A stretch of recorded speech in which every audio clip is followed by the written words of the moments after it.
Excellent! You have returned. Or if you're new, then you have arrived. This is my Dreadlocks 77-month update. I feel like I say this a lot, but you know, I've now had dreadlocks for, insert, 77 months. I've been doing some slightly different things this week. I have kind of not been splitting any dreads for months and months and months.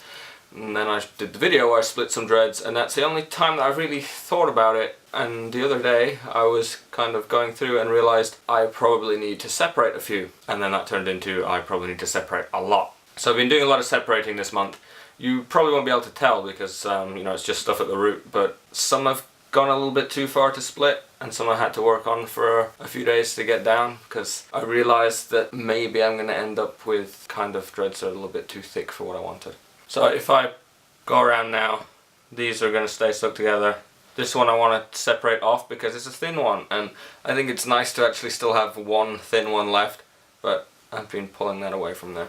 But this is kind of still a lump, which I don't know whether I want a lump in front of my face like that, but it is quite nice that I can just only have to move this one lump and it pulls them all out of my face rather than one falling, two falling, three falling. But the rest, pretty much everything you can see, I've kind of separated off now because I'm kind of happy with how the dreads are. Only downside to all this separating is, I mean, I get a little bit of fluffiness around the roots where some of the ones that have been really stuck together have had to be separated. And some of my baby dreads, like these ones, if they've been caught up in that splitting, have started to get really thin at the roots. I don't know where my specific example was, but there's one around here, I think it's this one, and that's kind of thin at the root, and I wouldn't be surprised if that got pulled out one day while I was washing my hair. On the upside, I have a few new little baby dreads coming along out of my loose hair, which I haven't actually had any come along for about a year now, but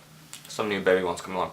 Next month will be a year since my first Lacy Dreads dreadlock update video, which will be cool, and then you'll be able to sort of side by side a complete year's worth of dreadlock growth, I guess, because I haven't trimmed them in the last year, and then I'll be able to look and show you, and then you'll be able to see how much my dreadlocks have grown in a year, because they grow slower than normal hair, and some people often ask how fast do dreadlocks grow, and it's an interesting question, but I don't sit here with a measuring tape or anything, so you have to just do it off looks. I feel like I'm about to go into another messy stage. I sometimes talk about how dreadlock loose hairs go through cycles, and so if you watch through my videos you might see a few months where I have quite neat looking dreads and then a few months where I have lots of loose hair ballooning out of my head.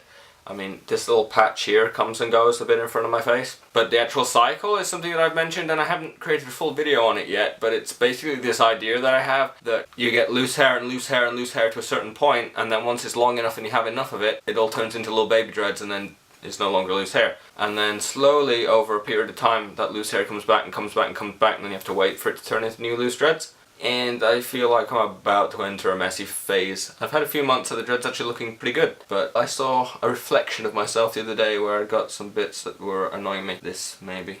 And I'll have to turn those, or try and encourage those to turn into new baby dreads. But yeah, still haven't trimmed, so it'll be a good comparison between this year and last year.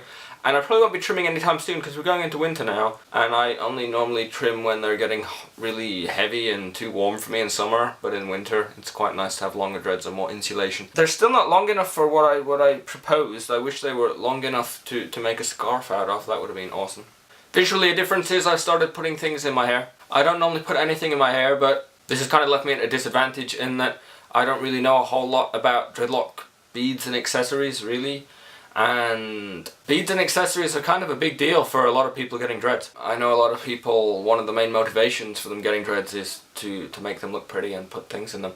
And so when I get asked questions about beads and decorations, like what about this, what about that, I really don't have a whole lot of knowledge to go from. So I've started looking into different beads and accessories, and what I have at the moment, what I'm liking, is these little sleeve things. I just refer to them as beads, but they're not really beads. It's a little sleeve for my dreadlock. Here I have this cool little Mario one here, a little Mario mushroom, and then I have a little patterned one, which I thought it's nice and standing out. So what I hope to do is collect up some different beads and accessories and wear them, and then I can have some recommendations to give you guys. These ones in particular are from Knotty Sleeves, and I will put a link down in the description for anyone that would like to check out Knotty Sleeves because I'm sure if you take a peek you'll find something cool that might take your interest if you're into dreadlock accessories, and they come in whole different shapes and sizes. I think that's all I have to say for this 77 months. 77, it's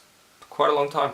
If you have any comments, questions, queries, regarding my dreadlocks, me personally, dreadlocks in general, leave them in the comment section and I will try to get back to you. I normally promise a quick and prompt reply, but the whole new YouTube commenting system is a little bit confusing and it is maybe not ideal. That's my criticism there of the Google Plus commenting system.